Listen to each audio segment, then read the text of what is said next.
Hello students, a very good evening. Welcome to another one video tutorial of object oriented programming. Aru ajir object oriented programming lesson ot video tutorial ot ami ta kisman types or bikhoy ami discuss korim. Aji ami duta types discuss korim. Ene bahut dhoroner types ase, 4টা 5টা মান types ase ge. Jodi gute khini ami ekaloge hikibo jam video to bahut lengthy hoy jaboge ar tumalokor bore lagibo. So today we are going to discuss about one type, means two types. Eta type tumaloko already pai ahisa. Second type to আজি আমি brief কে বেসিকে discuss কৰিম গা আৰু তাৰ লগত related এটা example দিম আৰু কেনেকা ধৰণৰ কোৱেশ্চনছ আহিব পাৰে হেটো তোমালোকৰ মাজত আজি মই ডিসকাস কৰিম so let's begin with the types that is constructor types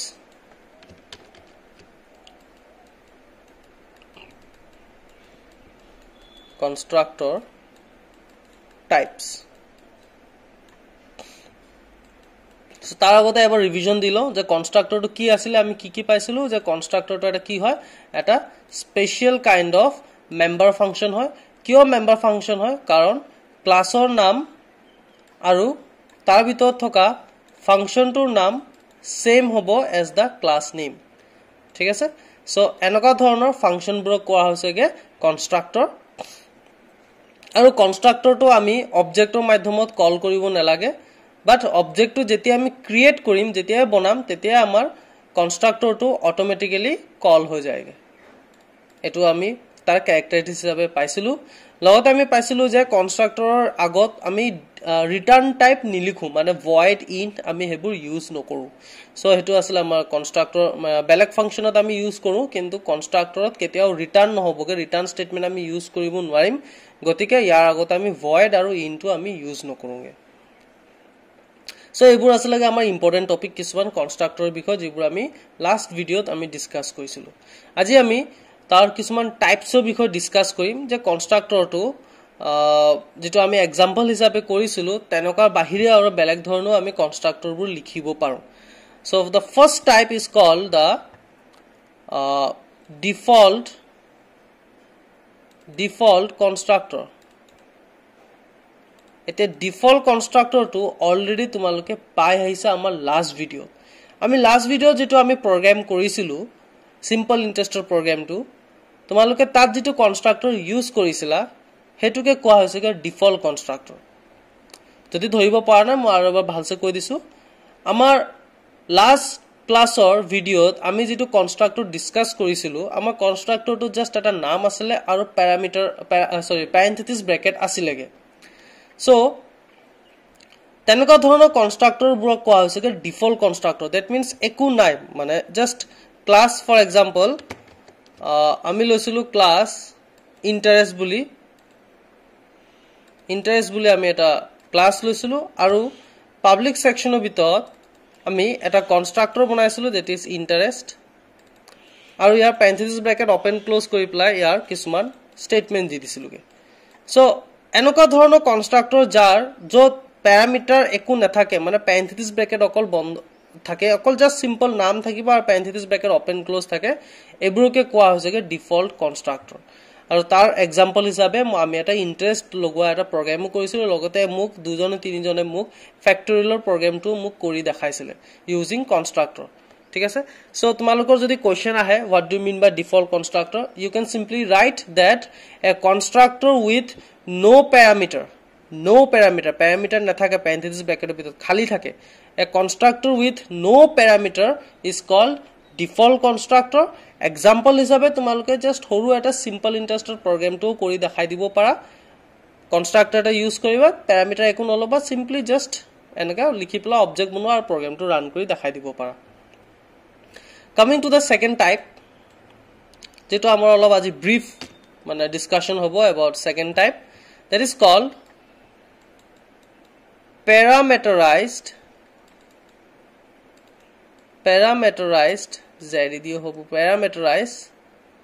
constructor etia naam tu koar logologe sage tumaloke olob guess koribo parisa moi kenoka dhoroner constructor kotha koi asu parameterized constructor that means constructor with parameter মানে আমাৰ যেটো constructor থাকিব তা parenthesis bracket ভিতৰত আমাৰ parameter থাকিব মানে variable variable থাকিবগে ঠিক আছে সো এনেকুৱা ধৰণৰ কনস্ট্ৰাক্টৰ যিকিটা মেম্বাৰ ফাংচন মানে ক্লাছ নেম কনস্ট্ৰাক্টৰ যিকিটা কনস্ট্ৰাক্টৰৰ পেৰেন্থেছিছ ব্ৰেকেটৰ ভিতৰত প্যাৰামিটাৰ এটা বা দুটা বা তিনটা তেনেকে থাকে তেনেকুৱা ধৰণৰ কনস্ট্ৰাক্টৰবোৰ কোৱা হৈছেগে প্যাৰামিটাৰাইজ কনস্ট্ৰাক্টৰ যেনেকৈ আমাৰ ফাংচন উইথ প্যাৰামিটাৰ যেনেকৈ থাকে like for example input function এটা আছে মোৰ ওচৰত আৰু ইনপুট ফাংচনৰ ভিতৰত সে ইন্ট টি বুলি আছেগে সো ইয়াৰ স্টেটমেন্ট হিচাপে সে মই লিখি দিছোগে সি আউট টি এতিয়া এই ইনপুট ফাংচনৰ ভিতৰত যে সি আউট টি স্টেটমেন্ট আছে এটো এক্সিকিউট কেতিয়া হ'ব যেতিয়া আমাৰ টি এ ভ্যালু পাব the parameter t when the parameter t will get a value তাৰ পিছতহে আমাৰ ইনপুট ফাংচনত থকা স্টেটমেন্টটো এক্সিকিউট হ'ব এনে নৰমাল কে ইনপুট ফাংচনটো কল কৰিলে একো কাম নাই আমাৰ ইয়াক ভ্যালু পাস কৰাব লাগিব তেতিয়াহে আমাৰ ইয়াৰ ভিতৰত থকা স্টেটমেন্টটো এক্সিকিউট হ'ব এটা কনস্ট্ৰাক্টৰৰ ক্ষেত্ৰত কোৱেশ্চন এটা আহি গৈছে যে কনস্ট্ৰাক্টৰটোৰ ভিতৰত যদি প্যাৰামিটাৰ থাকে তাক আমি ভ্যালু কেনেকৈ পাস কৰিম কাৰণ ইনপুট ফাংচনটো মই মেইন ফাংচনত অবজেক্টৰ মাধ্যমত কল কৰি দিম মানে অবজেক্ট ডট সে ইনপুট ফাংচন লিখিলো আৰু প্যাৰামিটাৰ ভিতৰত মানে প্যাৰেন্থেছিছ ব্ৰেকেটৰ ভিতৰত মই কিবা এটা ভ্যালু লিখি দিলো 10 সো এই 10 টো গৈ পেলা মোৰ টি থুমা লাগে এনেকে বাট কনস্ট্ৰাক্টৰৰ ক্ষেত্ৰত কেনেকৈ হ'ব কনস্ট্ৰাক্টৰটো তো অবজেক্ট ক্ৰিয়েট কৰাৰ লগে লগে বনিয়ে যায়গে ৰানে হৈ যায়গে ইয়াক আমি ভ্যালু কেনেকৈ পাস কৰাম হেতু এটা প্ৰশ্ন এটা আহেগে সো তাৰো এটা সলিউশন আছে তাৰো কিছুমান আমাৰ দুটা মেথড আছেগে এটা প্যাৰামিটাৰাইজ কনস্ট্ৰাক্টৰক এটা কনস্ট্ৰাক্টৰৰ যেতিয়া প্যাৰামিটাৰ থাকে কনস্ট্ৰাক্টৰ অটোমেটিক কল হয় গতিকে প্যাৰামিটাৰ ভ্যালু প্যাৰামিটাৰবোৰক ভ্যালু আমি দুই ধৰণে পাস কৰিব পাৰি number 1 is called explicit call and number 2 is called implicit call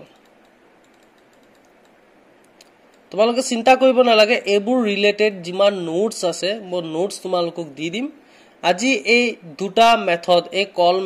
কল কৰা মেথড বা ভ্যালু কেনেকৈ পাস কৰে এই দুটাৰে আজি একটা এক্সাম্পল লৈ পেলা মই তোমালোকক কৰি দেখাম প্যাৰামিটাৰাইজ কনস্ট্ৰাক্টৰ প্ৰগ্ৰাম এটা আমি কৰিম আৰু লগতে এই দুটা মেথডো মই তোমালোকক ইউজ কৰি দেখাই দিম কিন্তু তাৰ আগতে আমি প্ৰথমে মেথডটো জানি লওঁ যে এক্সপ্লিসিট কলত আমি ভ্যালুটো কেনেকৈ পাস কৰো আৰু ইমপ্লিসিট কলত আমি ভ্যালু কেনেকৈ পাস কৰো সো এক্সপ্লিসিট কলত কৈছে যে আমি কি কৰিব লাগিব আমি প্ৰথমে অবজেক্ট এটা যেতিয়া বনাম মানে ক্লাছৰ নাম তাৰ পিছত অবজেক্টৰ নাম মানে ক্লাছটোৰ অবজেক্ট যেতিয়া বনাম অবজেক্টটো বনোৱাৰ লগে লগে কনস্ট্ৰাক্টৰ ৰান হৈ যায়গে সো তেনেকুৱা ক্ষেত্ৰত কনস্ট্ৰাক্টৰক ভ্যালু আমি এক্সপ্লিসিট কল মেথড হিচাপে দিব পাৰো কেনেকৈ হ'ব ক্লাছ নেম থাকিব অবজেক্ট বনালো এসাইন কৰিব লাগিব কনস্ট্ৰাক্টৰৰ নামটো কনস্ট্ৰাক্টৰৰ নাম মানে আমাৰ ক্লাছটোৰ নামে খালি ফাংচন আৰু প্যাৰেন্থেছিছ ব্ৰেকেটৰ ভিতৰত আমি হে ভ্যালুটো লিখি দিব লাগিব সো এনেকে লিখাৰ লগে লগে আমাৰ কনস্ট্ৰাক্টৰৰ যেটো প্যাৰামিটাৰ থাকে তাতি ভ্যালু এটা পাই যাব যদি দুটা প্যাৰামিটাৰ থাকে ভ্যালু 1 ভ্যালু 2 তেনেকে দিব পাৰা এই মেথডটো কোৱা হৈছেগে explicit call class name object equal to মানে assign operator constructor name and value parenthesis bracket এটো হৈ গল explicit call now comes the second method that is called implicit call implicit call method হিচাপে কৈছে যে আমি কি কৰিব লাগিব যেতিয়া আমি ক্লাছ এটাৰ অবজেক্ট বনাম ক্লাছ নেম অবজেক্ট যেতিয়া বনাম আমি ইকুৱেল বা কনস্ট্ৰাক্টৰৰ নাম দিয়াৰ কোনো দৰকাৰ নাই আমি লগালক প্যাৰেন্থেছিছ ব্ৰেকেটৰ ভিতৰত হে ভ্যালুটো মানে যিমানটা প্যাৰামিটাৰ থাকে হিমানটা ভ্যালু লিখি পেলাই ভ্যালুটো পাস কৰা দিব পাৰিম আৰু বেছিভাগ প্ৰগ্ৰামাৰবোৰে এই কলটো এই মেথডটোৱে ইউজ কৰে ইমপ্লিসিট কল মেথড কাৰণ এটোত আকৌ কনস্ট্ৰাক্টৰ লিখিব ভ্যালু লিখিব টাইম বেছিকে ইউজ মানে বেছি লাগেগে সো হেতু কাৰণে আমাৰ এই মেথডটো বেছিকে ইউজ কৰে ইমপ্লিসিট কল ক্লাছ নেম অবজেক্ট আৰু লগলক ভ্যালু ঠিক আছে এটো হৈ গল আমাৰ দুটা মেথড কেনেকৈ আমি এটা কনস্ট্ৰাক্টৰক ভ্যালু পাস কৰাব পাৰিম either explicit call method or implicit call method. Now let us take an example and do one program. মই তোমালোকক প্ৰগ্ৰামটোত কৰিও যাম লগতে এক্সপ্লেইনও কৰি যাম সৰুকে এটা ইজি প্ৰগ্ৰাম এটা লম আমি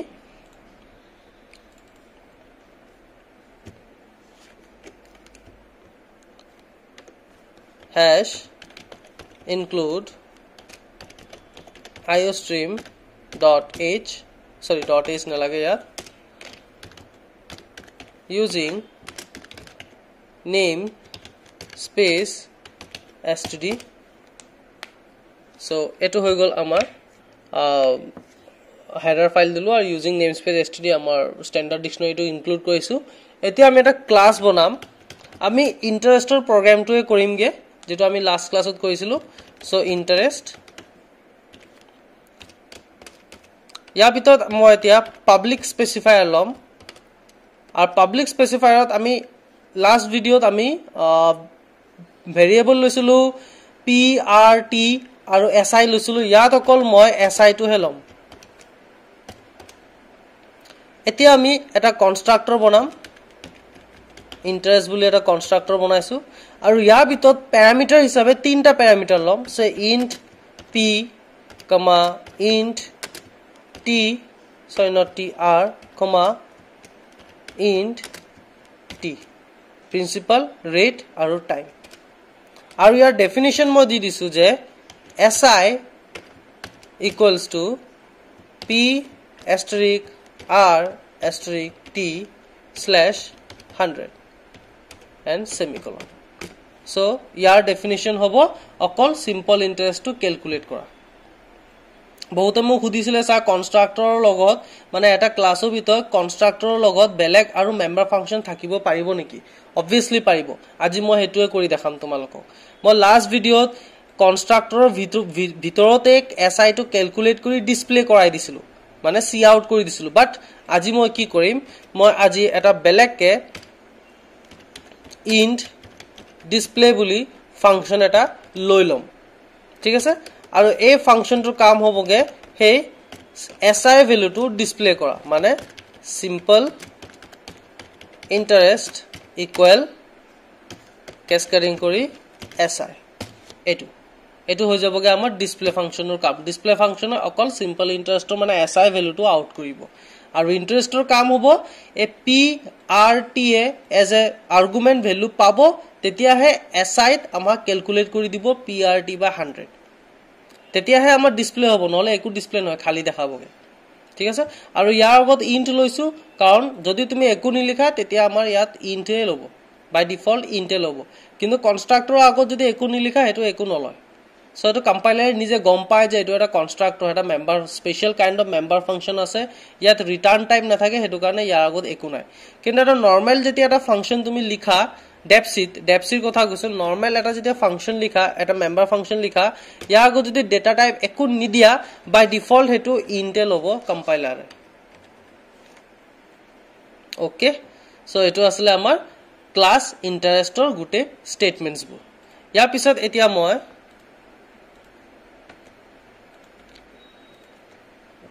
ইয়াৰ পিছত এতিয়া আমাৰ মেইন ফাংচন লম আৰু মেইন ফাংচনৰ ভিতৰত এতিয়া মই কিছুমান ভেৰিয়েবল লম সে ইন্ট সে x, y, z এটো ইউজাৰে ইনপুট কৰিব প্ৰিন্সিপাল ৰেট আৰু টাইম হেতু কাৰণে ভেৰিয়েবলটো লৈছো so enter principal rate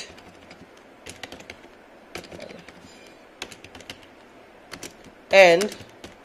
time and input কৰি দিম মই প্ৰিন্সিপাল টু x ত ক্যাসকেডিং কৰি rate to y ক্যাসকেডিং কৰি time to z ইয়াৰ পিছত এতিয়া মই x y z a value পাই গল গতিকে এই x y z ৰ ভ্যালুটো মই এতিয়া আমাৰ এই কনস্ট্ৰাক্টৰলৈ পাস কৰিব লাগিব তেতিয়াহে আমাৰ এসআই টো ক্যালকুলেট হ'ব এতিয়া কনস্ট্ৰাক্টৰলৈ কেনেকৈ পাস কৰিম আমি কি কৰিব লাগিব প্ৰথমে অবজেক্ট বনাব লাগিব সো অবজেক্ট কেনেকৈ বনাম ইন্টাৰেস্ট ক্লাছৰ নাম দেন অবজেক্ট নেম সে obj1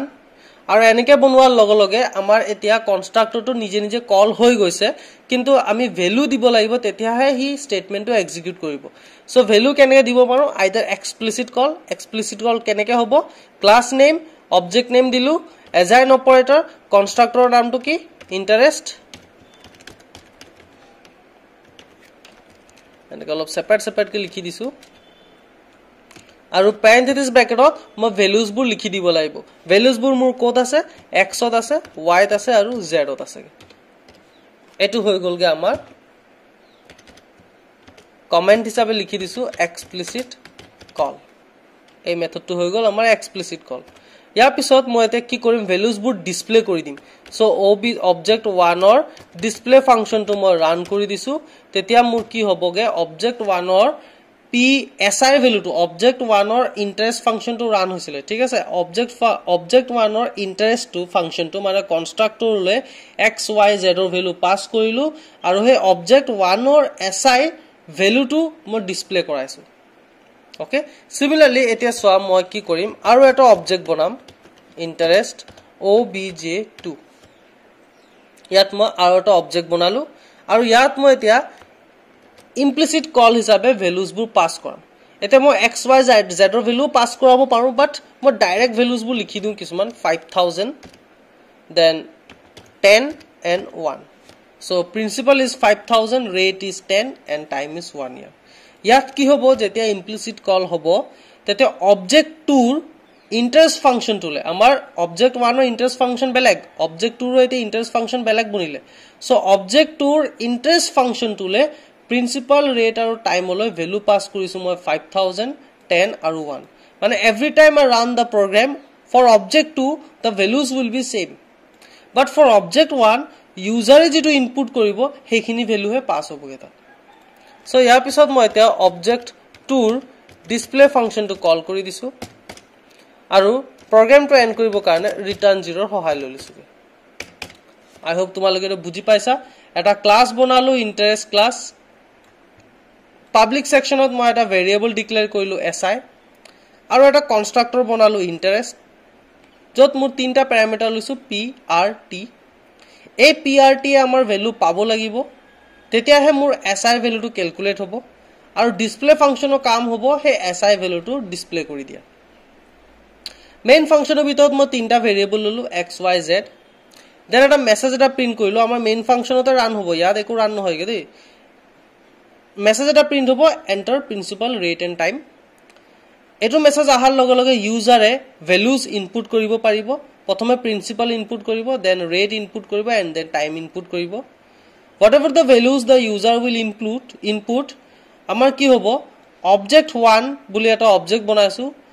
হে অবজেক্টৰ কনস্ট্ৰাক্টৰলৈ x আৰু y আৰু z ৰ ভ্যালুটো পাস হৈ যাবগে আৰু তাৰ পিছত অবজেক্ট 1 ৰ ডিসপ্লে ফাংশনৰ সহায়ত মই si ভ্যালুটো আমি প্ৰিন্ট কৰি দিম আফটাৰ x y z ৰ ভ্যালু পোৱা পিছত si ৰ যেটো ভ্যালু হ'ব হেতু মই প্ৰিন্ট কৰালো সিমিলাৰলি মই আকৌ এটা অবজেক্ট বনালো object 2 object 2 ৰ সহায়ত মই কি কৰিলো implicit call method টো ইউজ কৰিলো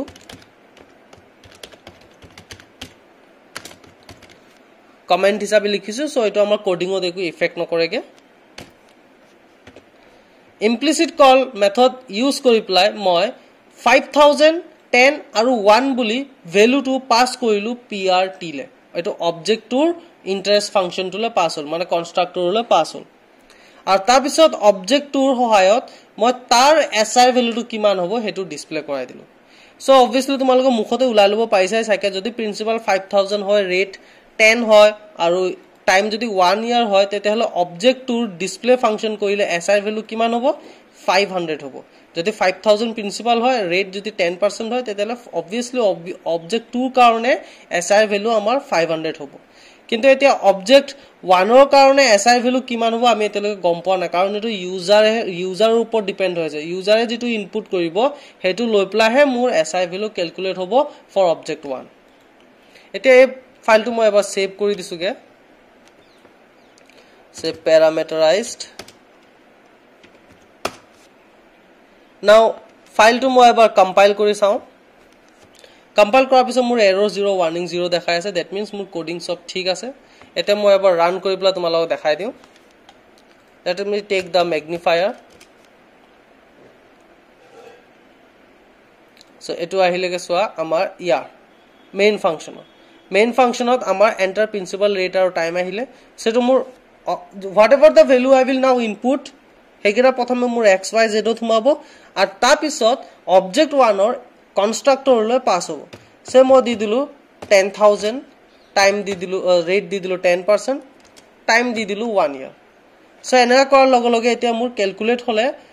SI most probably মোৰ 1000 হবগে এটো অবজেক্ট 1 ৰ কাৰণে সো অবজেক্ট 1 ৰ ডিসপ্লে ফাংশন যেতিয়া ৰান হ'ব মোক দেখাবগে 1000 আৰু অবজেক্ট টু ডিসপ্লে ফাংশন যেতিয়া ৰান হ'ব হেগেৰা 5000 লৈ প্লা ৰান হৈছেগে সো এটো মোৰ দেখাবগে 500 so let me press the enter button and let us check the output now so simple interest so প্ৰথমটো কাৰণে simple interest object 1 ৰ কাৰণে ডিসপ্লে হৈছে কিমান দেখাইছে 1000 আৰু object 2 কাৰণে simple interest কিমান দেখাইছে 500 ইয়াত মই এটা \n লৈ ললো তেতিয়া মই এটো সব ওকে হৈ যাবগে এবাৰ সে 15000 দিছো 10% 1 year এতিয়া object 1 ৰ কাৰণে মোৰ মতে 1500 দেখাব SI আৰু object 2 কাৰণে সেমে থাকিব 500 so this is the output of our parameterized constructor as an example তোমালোকে এটো লিখি লব পাৰা parameterized constructor program to এটো এটা program simple interest এটা তোমালোকে কালি হেদিনা ভিডিওটো নিচিনাকে factorial program to এনেকে কৰিব পাৰা so factorial তোমালোকে এনেকা কৰিব পাৰা যি কোনো নাম্বাৰৰ factorial উলাম so main function ৰ পৰা তোমালোকে নাম্বাৰ টু ইনপুট কৰা আৰু হে number two as an object function to le pass কৰি দিয়া তাৰ পিছত ক্যালকুলেট হ'ব you can use any method either explicit call or implicit call to pass the value to the function আৰু মোক লিখি প্লাই দেখাবা ঠিক আছে so ইয়াৰ লগত ৰিলেটেড কিছুমান কোৱেশ্চন এনেকা প্ৰগ্ৰাম আহিব পাৰে define parameterized constructor বা differentiate between default constructor and parameterized constructor তেনেকা ধৰণৰ কোৱেশ্চন আহিব পাৰে বা এনেকা ধৰণৰ কোৱেশ্চন আহিব পাৰে মই এটা কোৱেশ্চন লিখি থৈছো তোমাক হয়তো এটা ক্লাস দি দিব পাৰে সে ক্লাস টাইম ভেৰিয়েবল লৈছে int t চাইলোৱা ক্লাস টাইম ভেৰিয়েবল লৈছে int t এবোৰ ম্যাটাৰ নকৰে কি লৈছেগে এটো কাটি দিছো বাদে নালাগে এনেকা দি দিব পাৰে মই জাস্ট এটা এক্সাম্পল হিচাপে দিছো দে এটো নহয় যে এটো কোৱেশ্চনে আহিব এনেকা ধৰণৰ কোৱেশ্চন আহিব পাৰে আৰু আহিছেও এনেকা ধৰণৰ কোৱেশ্চন সো এনেকা সোৱা নিজে বুজি লবা যে কি কৈছে ইয়াত মোৰ লৈছে এটা ক্লাস টাইম পাবলিক সেকশনৰ ভিতৰত এটা ফাংশন এটা বনাইছে টাইম মানে এটো এটা কি হয় এটা কনস্ট্ৰাক্টৰ কি কনস্ট্ৰাক্টৰ ডিফল্ট কনস্ট্ৰাক্টৰ কাৰণ ইয়াত প্যাৰামিটাৰ নাই তাৰপিছত ইয়াত লৈছে আমাৰ কি এটা টাইম বুলে আৰু এটা ফাংশন লৈছে ইয়াত লৈছে মোৰ int t মানে মোৰ এটা ক্লাসৰ ভিতৰত দুটা কনস্ট্ৰাক্টৰ আছে এনেকেও লব পাৰি এটো আমি নেক্সট ক্লাসত আমি শিকিম এটো এনেকা ধৰণৰ টাইপস বোৰ কি কোৱা হয় সো দুটা কনস্ট্ৰাক্টৰ এটা আছে এটা হৈ গল টাইম আৰু এটা হৈ গল এটো এটা টাইম এটাত প্যাৰামিটাৰ নাই এটাত প্যাৰামিটাৰ আছে সো এটো কৈছে প্যাৰামিটাৰ নথকাটোৰ নাম দিছে ফাংশন 1 আৰু প্যাৰামিটাৰ থকাটোৰ নাম দিছে ফাংশন 2 এতিয়া এই ক্লাসৰ এই কোডিংটোৰ ওপৰত ডিপেন্ড কৰি প্লাই মোৰ এই দুটা কোৱেশ্চন সলভ কৰিব লাগে তো ফার্স্ট কোয়েশ্চন to answer কি হ'ব define function 1 and function 2 তো আমাৰ just simple লিখি দিলে হল যে function 1 is a default constructor that means with no parameter and function 2 is a parameterized constructor that is it contains one parameter that is t এনেকে বনায় লিখি দিব পাৰা তাৰপিছত সেকেন্ড কোয়েশ্চনটো সোৱা কি কৈছে create objects to execute the function to execute the above function এই দুটা ফাংশন রান কৰিব কাৰণে মোৰ অবজেক্ট বনাব কৈছে সো কি হ'ব প্ৰথমটো কাৰণে প্ৰথম এই কনস্ট্ৰাক্টৰটো যদি ৰান হ'ব লাগে মই সিম্পলি এটা জাস্ট অবজেক্ট বনাই দিম টাইম obj আৰু আমাৰ কি ফাৰ্স্ট কনস্ট্ৰাক্টৰটো ৰান হৈ যাব তাৰ পিছতো যদি ৰান কৰিব বিচাৰে আছে টাইম obj2 আৰু t আছে প্যাৰামিটাৰ সো ইয়াক মই এটা ভ্যালু দি দিব পাৰো সে 10 এনেকেও লিখি দিব পাৰা সো এটো এনেকে দুটা লাইন লিখিবা ইয়াৰ দুটা লাইন লিখিবা 3 মাৰ্ক তেনেকে ধুনিয়াকে পাই যাবা তোমালোকে মেইন হৈ গল লজিক টু কিমান তোমালোকৰ কনসেপ্ট টু ক্লিয়াৰ আছে হেতু চাব কোৱেশ্চনত বুজি পাইছা যদি কনসেপ্ট ক্লিয়াৰ নাই তেতিয়া হলে এটো কোৱেশ্চনো তোমালোকে লিখিব নৰা জাস্ট 2 লাইন আনসাৰ এটো লিখিব গলো তোমালোকে বহুত দেৰি চিন্তা কৰিব লাগিবগে